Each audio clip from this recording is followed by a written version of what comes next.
Article 4.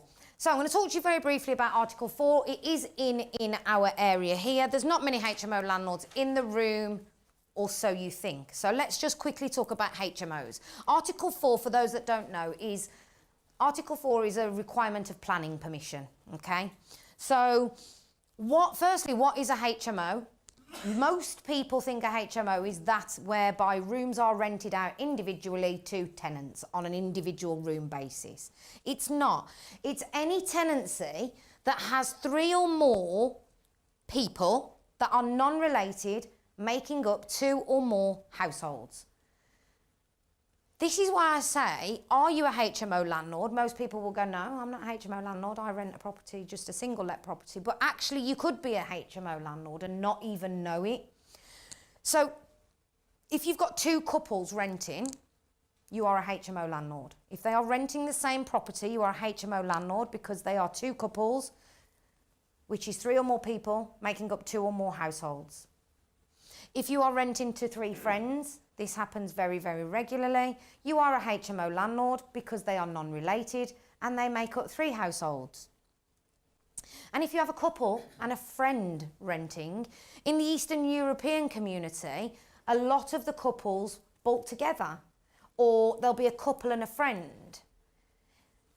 It's very, very, very common. If that is taking place, you are a HMO landlord. So, yes, sir. Doesn't matter that you're a HMO landlord, it's a HMO. Tenancies have nothing to do with HMOs whatsoever. Doesn't matter how many contracts. If you have 3 or more non-related people living in your property, you are a HMO landlord. And therefore, HMO requirements are needed. Yes, sir. You're saying that a wife and husband are non-related? No. A wife and a husband are related, but their friend is not related to them. So you have 2 households. Because you've got husband and wife, 1 household, and you've got friend who's not related, so you've now got 3 people making up 2 households. If it's husband and wife's brother, that's fine, because they are classed as 1 household. And related is quite open, but not to the point of friends. It does go as far as niece, second cousin, third cousin, so forth, but you've got to be able to prove, or beyond reasonable doubt, believe that they are related, okay? So the reason I've put this in here is because, please bear in mind, you may be a HMO landlord and not know. And Article 4 is actually in relation to planning permission for houses of multiple occupancy with 3 or more occupants. So you may be a HMO landlord and you may also require planning permission to rent out your property. 2 double whammies that you could be falling foul of without even knowing. Now, at the last seminar, you shared a story with us about a couple of HMO landlords in relation to, they were on individual lets, but then they started to rent them on 1 tenancy. No, they were on 1 tenancy. They then started to do it room by room, and the council fined these landlords for fire safety non-compliance. Because when it becomes relevant is when the tenancies start to come into play, determines the type of safety that you need in your HMO, okay? But it doesn't mean that it's not a HMO. It still is a HMO, and therefore you should have the basics of HMO requirements. So mains interlinked smoke alarms, fire doors, so forth, so forth, so forth. Speak to the council. I'm not here to tell you what you need, but consider this, okay? Because remember what we've talked about. You don't want to fall foul of any of these regulations because they can be costly. Okay, then the question is, this is what everybody thinks a HMO is. They think it's a licensable HMO that is 5 people non-related making up 2 or more households, okay? The rules used to be, prior to the 1st of October 2018, that if you had 5 or more non-related individuals, so regardless of tenancies, okay, so 5 friends living on 1 tenancy, and your property had 3 floors, it's a licensable HMO, okay? It means you have to make an application to the council for them to come out and assess the property, make judgment on whether it can be used as a HMO, pay a lovely £650 to the council for the privilege, and they will then issue you a 5-year licence. You must then comply with all of the regulations within that licence, which is normally you have to visit the property every month and test the smoke alarms. You have to have emergency lighting and it has to be checked every 6 to 12 months. You have to have X amount of cookers. You have to have X amount of cupboard spaces. You have to have X amount of toilets. You have to... The list goes on, okay? In October 2018, we had a huge problem because they removed the story element. So then it just became any house or flat where 5 or more non-related people live is now a licensable HMO, okay? So penalties of failure to comply with licensing is just up there for you to see.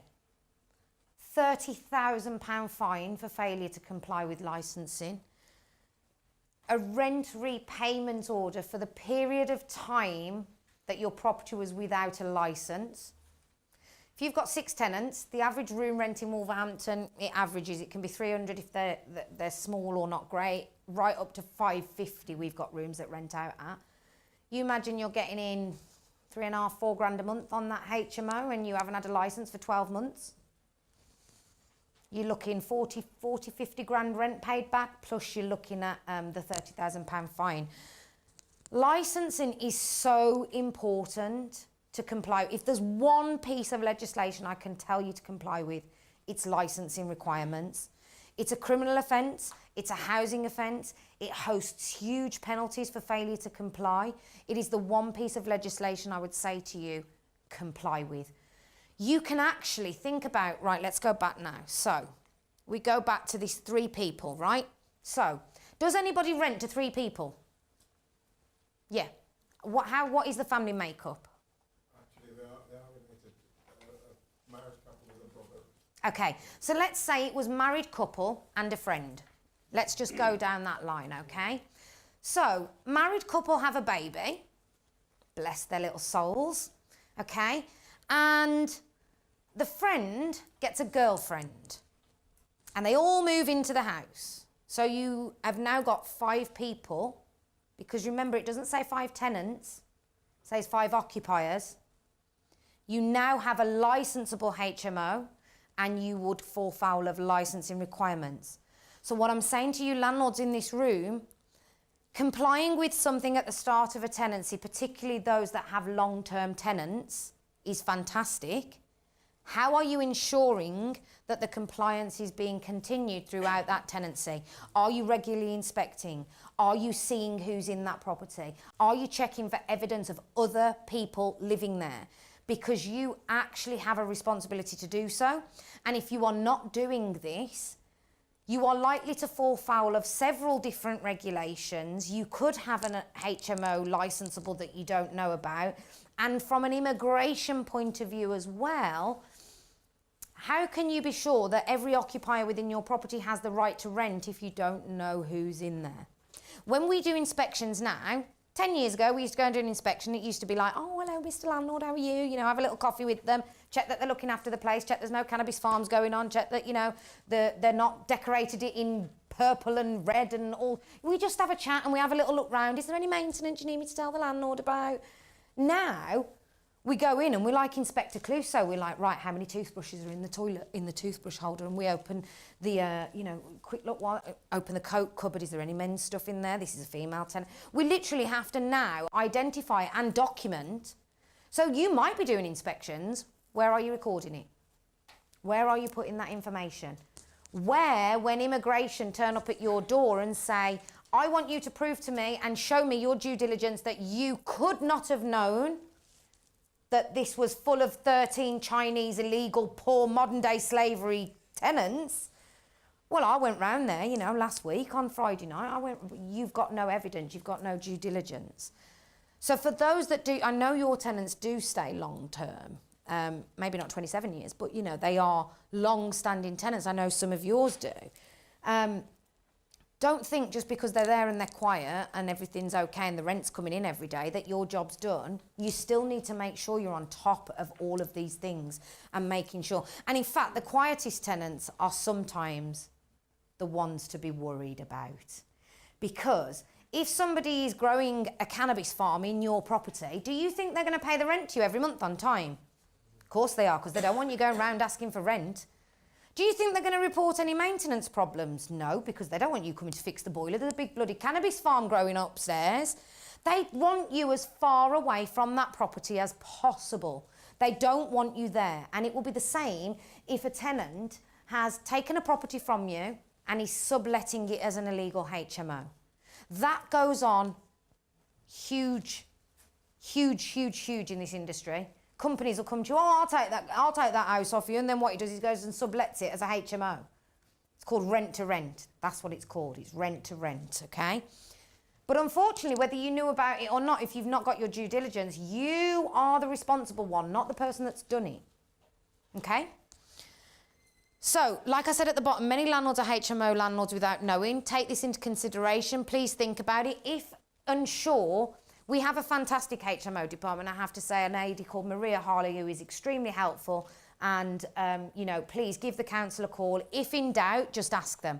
In fact, it was quite funny. When the Article 4 came out, we had 3 Italian nurses apply for a property on Bentley Bridge because it's right by New Cross. And in Bentley Bridge, they're all 3-storey townhouses.